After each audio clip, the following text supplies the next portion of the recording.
vamos entrar agora no nosso último bloco desse primeiro bate-papo de muitos que a gente vai estar aqui assumindo compromisso nessa campanha da candidatura do camarada Fernando Carneiro. Virão outros debates, né? Então, a ideia é que a gente já possa ir fechando o último bloco para depois a gente fazer as considerações finais. Lembrando aqui a todos, né, que nós estamos, além da presença do camarada Fernando Carneiro, o nosso candidato ao Senado, Pedrinho Maia, está aqui com a gente. Então, pelo que eu vi, nós tínhamos mais a pergunta do Vitor. O Pedrinho também tem uma pergunta. Boa tarde, Fernando. Meu nome é Vitor. É uma pergunta, tá? Uma dúvida. Tá, passe livre vai beneficiar muito o aluno, mas em relação à estada dele na escola, as condições que ele vive no ambiente, o que será feito em relação a isso? Porque beneficiar de um lado, mas tem que ser por inteiro, por completo. Essa é a minha pergunta.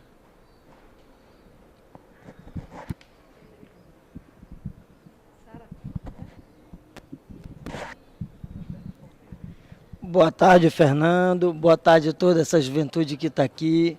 A minha pergunta é no campo da cultura. A gente sabe que nas escolas, nas universidades, nos bairros, existem muitos talentos na área cultural, seja no teatro, na música, na dança, em muitas formas de expressão cultural. Assim como também nas cidades, independente do tamanho delas, nas comunidades urbanas ou rurais.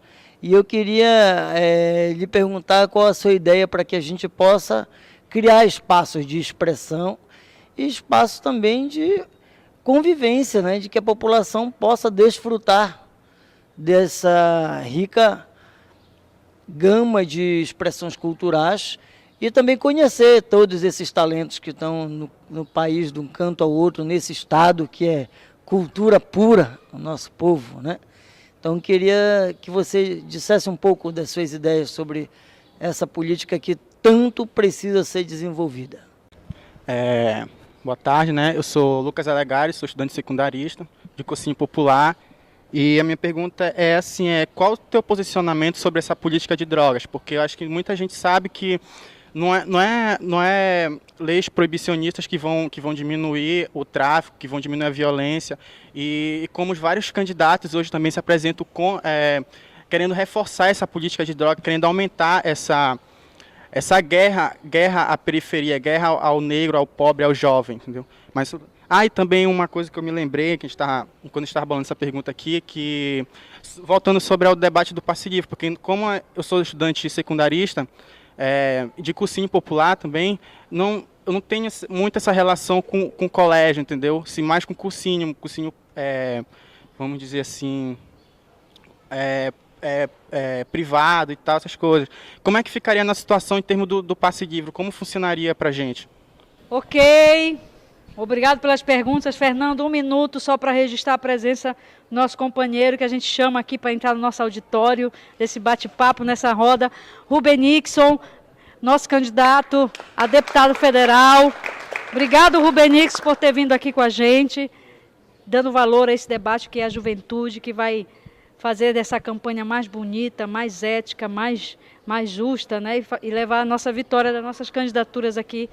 Bom, o Vitor faz uma pergunta que é assim, além do passe livre, a gente precisa garantir, evidentemente, a educação. Por isso que está na pauta da nossa candidatura à presidência da República, da companheira Luciana Genro e de todos aqueles que são comprometidos com a educação, inclusive o Rubem Nixon, que é professor em Castanhal, que é você garantir versos para a educação. Você precisa ter os 10% do PIB para a educação, que é a nossa bandeira histórica, para que você possa investir, né, e garantir condições de uma educação pública de qualidade social para todos, seja no nível fundamental, no ensino médio, no nível superior. Aquilo que eu falei, que uma das bandeiras que eu acho que a gente tem que trabalhar é o fim do vestibular, né? Então, a gente precisa ter o passe livre, mas é evidente que a gente precisa ter condições de educação nas escolas e nas universidades. Então, você está correto, essa é uma nossa bandeira também.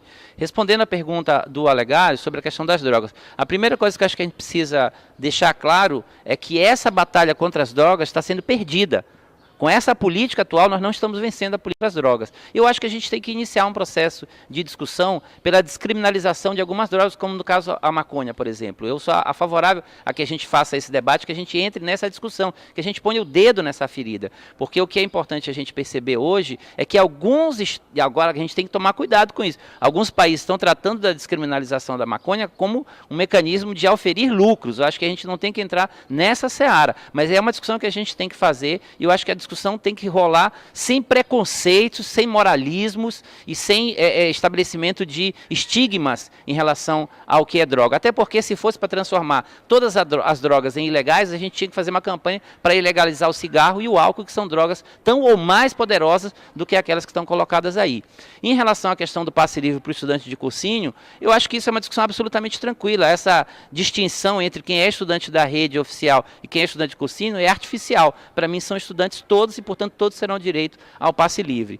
E em relação ao que o Pedrinho colocou, da cultura, eu acho uma pergunta fantástica. Por quê? Porque o nosso estado é tão rico e a gente tem tantas e tão diversas manifestações culturais que a gente não tem condições de dar vazão. Agora, a gente precisa discutir claramente como é que a gente vai intervir nisso. Eu proponho a realização de um primeiro encontro estadual de cultura no Pará, onde a gente possa tratar, inclusive, de aspectos da cultura que é hoje entendida como cultura marginal, que é como o grafite, entendeu? De você trazer essa galera para fazer uma discussão do encontro estadual de cultura. Agora, existem outras medidas que a gente tem que trabalhar aí, como a questão do financiamento. Eu, particularmente, sou muito contrário a essa coisa do governo federal e do governo estadual isentar as empresas de fazer a contribuição e deixar na mão das empresas para que elas indiquem quem vão ser os beneficiados através dos incentivos culturais. Isso cria um círculo vicioso, que uma empresa que, em vez de recolher o imposto para o Estado, acaba ela própria escolhendo quem será o beneficiário. E aí ela vai escolher quem? Aquele que vai dar um retorno lucrativo para a sua empresa. Então, acho que a gente tem que discutir, inclusive, essa questão dos editais, dos financiamentos, porque eu acho que isso daí é uma política pública. Cultura tem que ser política pública.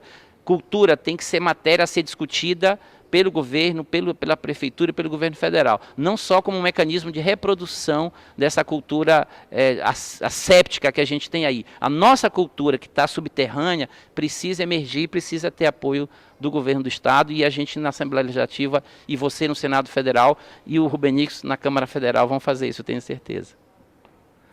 Obrigado, Fernando.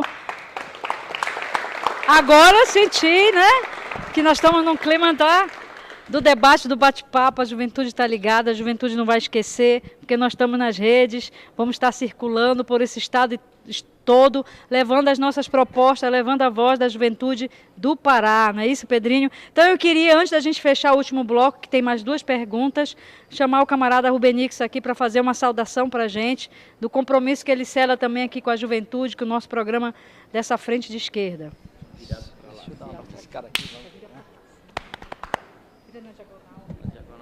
Boa tarde a todos e todas. De fato, eu penso que o nosso desafio aqui maior é o seguinte: é como linkar as ações de ruas, as lutas cotidianas da juventude, dos trabalhadores, com candidaturas que se apresentam.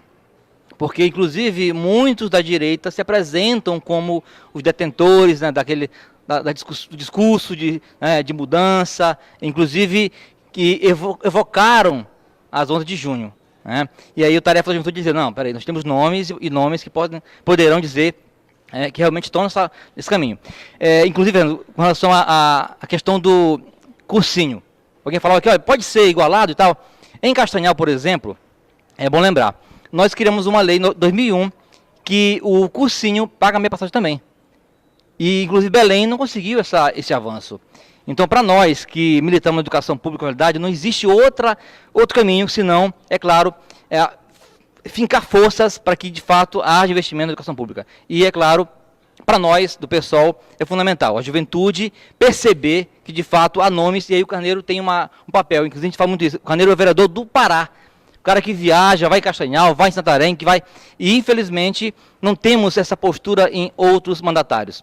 Portanto, a juventude tem uma tarefa fundamental, quer dizer, somos do PSOL, somos da luta, e por isso eleger Carneiro, estadual, Pedrinho, senador, federal Rubenixson, Carreira, governador, e a Genro, presidenta, é a tarefa. Grande abraço aí, vamos à luta.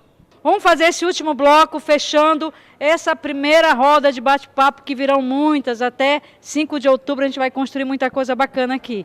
Então, Nice vai fazer a pergunta e depois a gente vai para a Alessandra. Boa tarde mais uma vez, já quase de noite, né? Na verdade, não é uma pergunta. Na verdade, eu queria com o Fernando aqui, diante da juventude, e daqui desse programa que está sendo gravado, que vai para redes sociais, toda a cidade vai estar vendo, que ele tenha um compromisso, que ele tenha um compromisso com a juventude, por causa que é o seguinte, a gente já falou aqui sobre a saúde pública, na questão da descriminalização das drogas, né? A gente já falou aqui sobre educação, falou sobre transporte, mas a gente precisa principalmente lembrar sobre a questão da violência no nosso estado.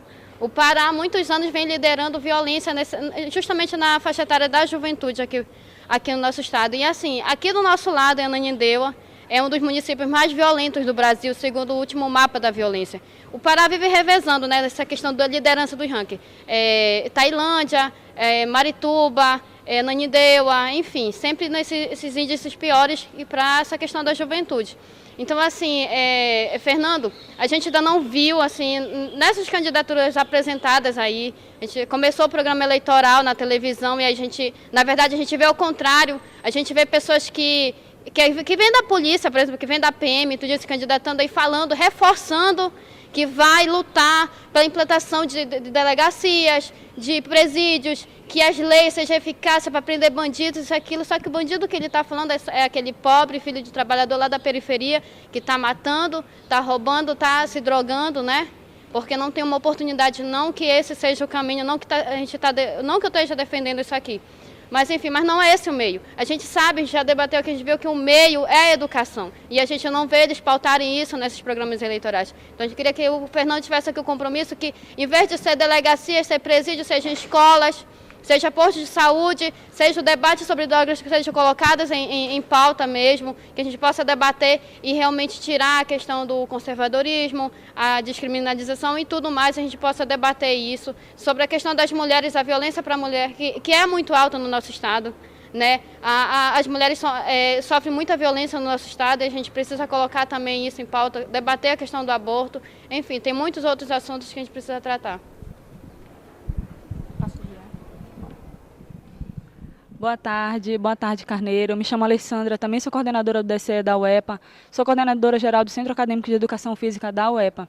Assim, a minha pergunta é sobre a visão que tu tens de nós mulheres, que muitas das vezes sofremos encoxamento dentro dos ônibus, e assim como as mulheres do Sul e do Sudeste, que lá foi implementado o conhecido vagão rosa. Qual é a tua visão sobre o assunto de criar também um ônibus rosa ou modificar, ou então criar consciência sobre medidas educativas para coibir essas atitudes que nós, muitas das vezes, estudantes, passamos dentro do ônibus. Não só estudantes, mas também mães que vão trabalhar ou que têm que andar com seus filhos. Qual é a tua visão sobre esse assunto?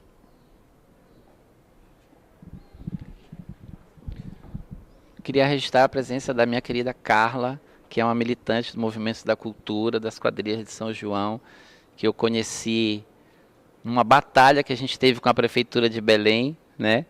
Porque queriam e, na verdade, até conseguiram mudar a festa de São João de lugar aqui da Praça Valdemar Henrique lá para a Orla, uma medida absolutamente arbitrária.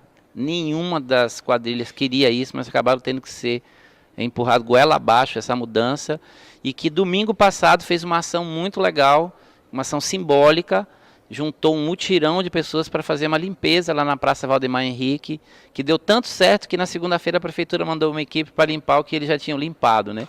Percebendo que tem um espaço. Então eu tenho muito orgulho, muita honra de estar militando ao lado dessa guerreira. Mas assim, a pergunta, na verdade, a observação que a Anice fez é uma observação muito importante, que tem a ver com a questão da violência no Estado. O Pará registra 10 homicídios por dia. Mas a gente, quando vai tratar da questão da violência, não pode tratar da violência apenas sob o viés policial, porque senão você desfoca o que é a questão. Não está fazendo mais falta, mais presídio, mais delegacia no Pará? Está faltando mais escola, está faltando mais emprego, essa que é a questão.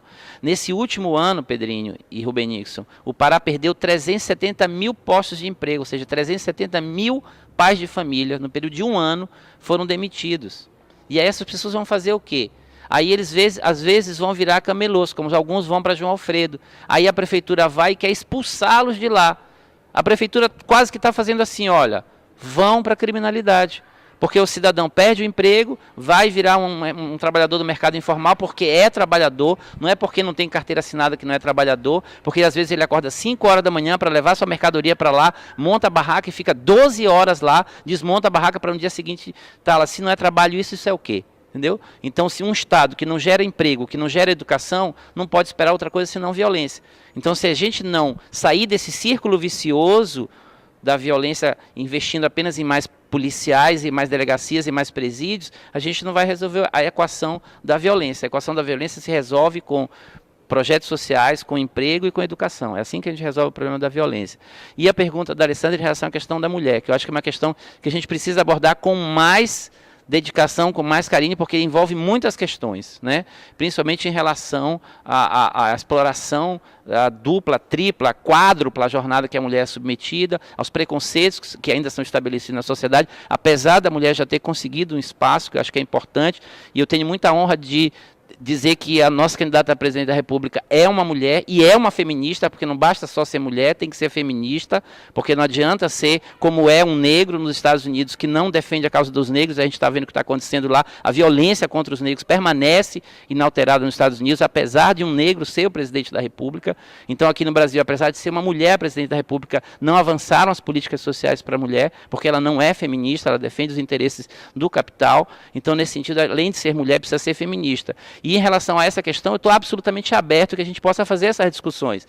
Em relação ao que em São Paulo e Rio de Janeiro é mais fácil, porque você tem metrôs que são vários vagões e você pode fazer a separação, a segregação física de um vagão. Aqui talvez não. Mas é uma discussão que a gente pode fazer com toda a tranquilidade do mundo e recepcionar todas essas demandas do movimento feminista em relação uma segregação para evitar. Agora, além disso, a gente precisa induzir também campanhas educativas para evitar que essas coisas continuem acontecendo, porque não adianta só segregar. A segregação ela é um elemento para você criar uma expectativa, criar um momento de reflexão sobre isso. Por que é preciso separar uma mulher? Até que ponto a gente chegou que a gente precisa segregar a mulher para ela não ser abusada dentro de um transporte coletivo? Então, mais do que a gente trabalhar no sentido dessa segregação, que eu acho que é um momento importante, a gente tem que trabalhar no sentido da reflexão para acabar com essa postura machista que ainda existe na sociedade. Muito bom, tá beleza? Quem gostou aí, levanta a mão. Ou pode fazer barulho, como diz a galera. Nós vamos encerrando, então, esse primeiro momento do nosso bate-papo. E eu queria deixar aqui para o Fernando te fazendo uma pergunta para encerrar. Fernando, depois dessa rodada, com essas perguntas muito bacanas que a juventude te colocou, os desafios que eles te apresentaram, qual é o teu sonho, qual é a tua esperança, o que tu espera para o dia 5 de outubro, né? O desejo dessa mudança, e para deixar e compartilhar com essa juventude essa perspectiva. Então, te ouvir, né? Se tu se sentisse renovado com esse bate-papo, o que isso representou para ti nessa jornada e nessa tua caminhada da tua candidatura, para a gente encerrar esse nosso primeiro momento desse nosso bate-papo, que muitos virão. Pessoal, antes de mais nada, eu queria agradecer a dedicação de todos e todas que vieram até aqui. Tem gente de Benevídeos, tem gente de Ananindeua, tem gente de Castanhal, tem gente que veio pelas redes sociais. Essa iniciativa que a gente tomou foi para tentar furar um bloqueio que a gente tem, porque o programa de televisão, o tempo de televisão é algo absolutamente antidemocrático, né? Nós estamos vendo que ele privilegia quem já está aí no poder, quem tem proposta, quem tem representação no movimento social, acaba ficando de fora desses programas de televisão. O tempo eleitoral no Brasil é uma materialização desse espírito corrompido que existe no processo eleitoral, que é antidemocrático. Então a gente quer usar as redes sociais. Essa é uma tentativa da gente multiplicar a nossa possibilidade de visualização através das redes sociais, então é um exercício que a gente está fazendo. Mas isso não seria possível sem a presença de vocês aqui, né?